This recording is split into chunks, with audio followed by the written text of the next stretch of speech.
You're listening to Midlife Side Quest, the Over the Hill Gaming Podcast. Here's your host, John Wall. It's April 17th, 2025, and welcome to episode 129 of Midlife Side Quest, the Over the Hill video game podcast. My name is John Wall, and every week I bring you my video game impressions, the latest industry news, and tales of a Gen X geek delivered to you in just 15 minutes. Thank you very much for tuning into the show this morning. On today's episode, we're going to be talking about the collision of politics and video games. That's going to be fun. But first, let's check out the latest gaming news. A Minecraft movie continues to be a massive hit for Mojang and Microsoft, and it continues to annoy the crap out of cranky adults who can't understand the appeal. After its second weekend, the movie starring Jack Black and Jason Momoa passed $550 million at the global box office. That's tracking ahead of other successful video game adaptations like Sonic the Hedgehog and Super Mario Brothers. It also caused a bit of chaos at theaters, with videos showing up online of viewers, of attendees jumping up and down and throwing popcorn all over the theater when Jack Black yells the phrase "chicken jockey," which I don't really know what that means. But that's okay. I saw a lot of impressions of the movie online last week from critics and websites who were very quick to trash the movie and say how absolutely horrible it is. But I think they just couldn't get over the fact that the movie wasn't being targeted at them. You know, this movie is very clearly aimed at the hardcore Minecraft geeks who share the memes and watch the SMPs on YouTube. All the jokes and references are for those kids and those, teens and young adults. And it's fine if people like me have no idea what the heck it all means. That doesn't make it a bad movie. And you know what? Even if it was bad, even if it was a crappy movie, who cares? Really. When I was a kid, I loved some truly horrible movies. Gremlins 2, Over the Top, Superman 4. It's okay to like crappy movies. And we should just let the kids have some dang fun.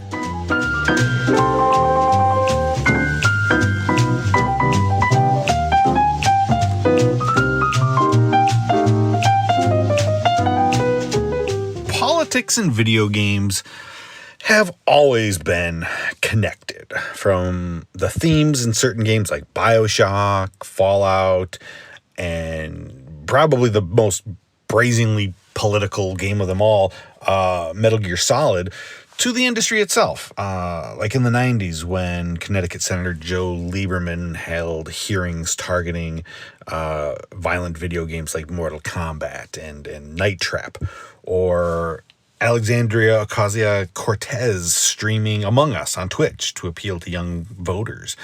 Games have been and always will be political.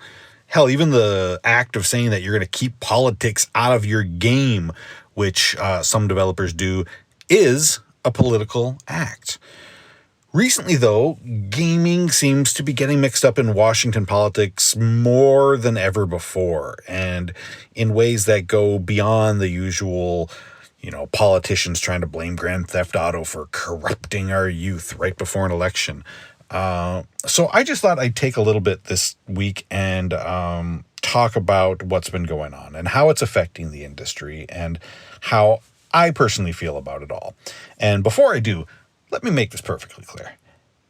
I am not, by any stretch of the imagination, an expert on these matters. So, don't take this as the gold standard. I watch the news, I read articles, but, this ain't Meet the Press. I might get a few things wrong. Feel free to leave a scathing 1-star review on Apple Podcasts. So, the most attention-grabbing story recently has been regarding the Switch 2 and the tariffs put in place by Trump. A tariff is a tax charged on goods bought from other countries. So if Peggy's boutique hats, buys her fabric from, say, Taiwan, Peggy will need to pay a percentage of that item's value to our government. To be clear, this is not a tax on that foreign government. It's a tax on the citizens of the U.S. who buy these items from overseas. And this is typically used in trade wars to both encourage the creation of products inside your own country, and also to pressure foreign governments into doing something, by trying to reduce the amount that they make from exports. Now, the way this affects gaming is that, to my knowledge, most everything gaming related, from consoles to discs, are produced in other countries and imported here to the US. And even if, say, a game console is assembled here in the US, the components are being made somewhere else and shipped over here. So if the price is higher to bring it here, you better believe that cost is going to be passed on to the consumer with higher prices. We've seen that already with the Switch 2, and I wouldn't be the least surprised to see Microsoft or Sony raising console prices very soon. To add insult to injury, the way Trump has announced and rolled out these tariffs is just as confusing and asinine as everything else he does. He announces them, and then he pauses them, and he changes the number on them, and then he changes which items are excluded. It's a hot mess. So when it's clear that the person in charge of these decisions is an idiot who doesn't know what he's doing and will change things on a whim, companies are going to hedge their bets and raise the price to the highest point that they think they can, get away with to accommodate for those unpredictable fluctuations. And even if a company like Nintendo wanted to start manufacturing Switch 2s in the US, even if they could, it would take years, by all estimates from professionals, years to plan and execute that. It's just not going to happen.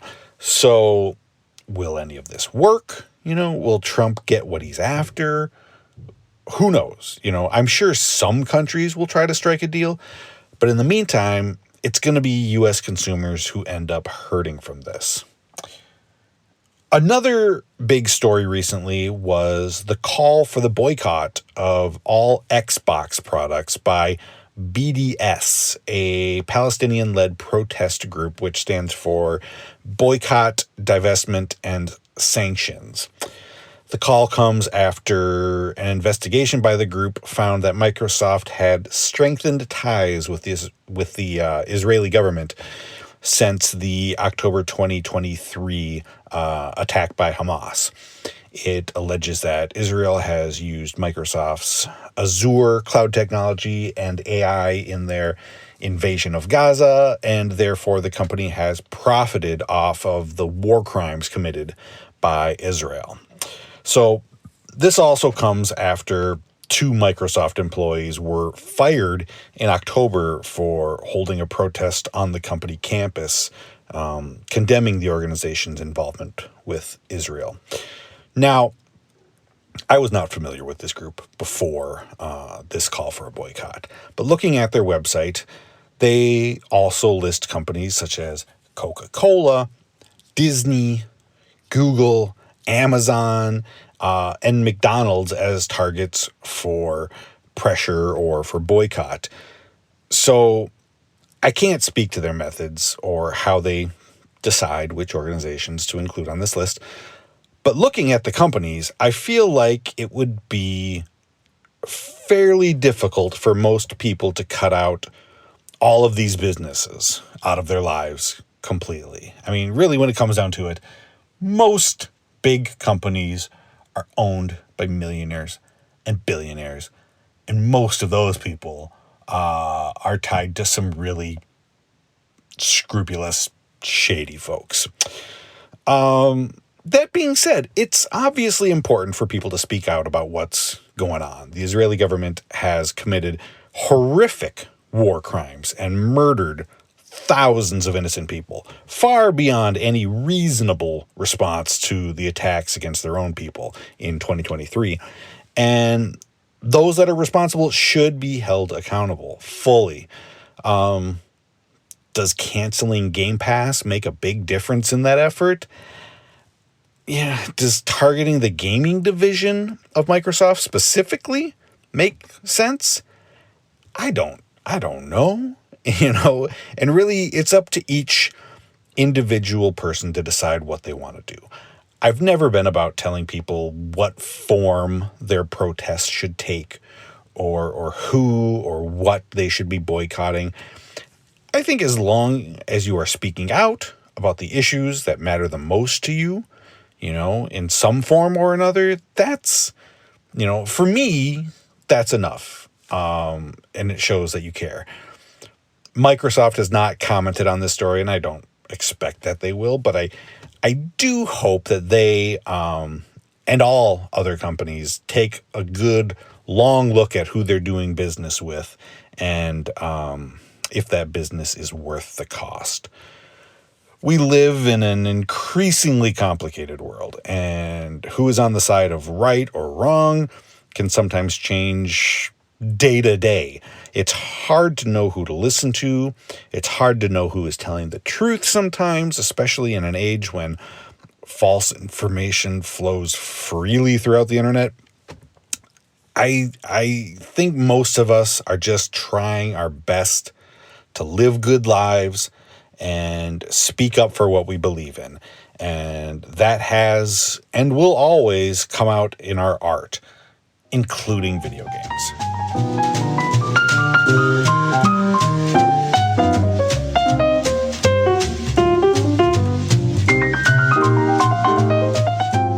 Before I go, today is National High Five Day. So I would like you all to go out and celebrate by giving as many high fives as humanly possible. Now, I know that COVID has scared us all, and a high five never used to bring with it the fear of catching a deadly respiratory disease.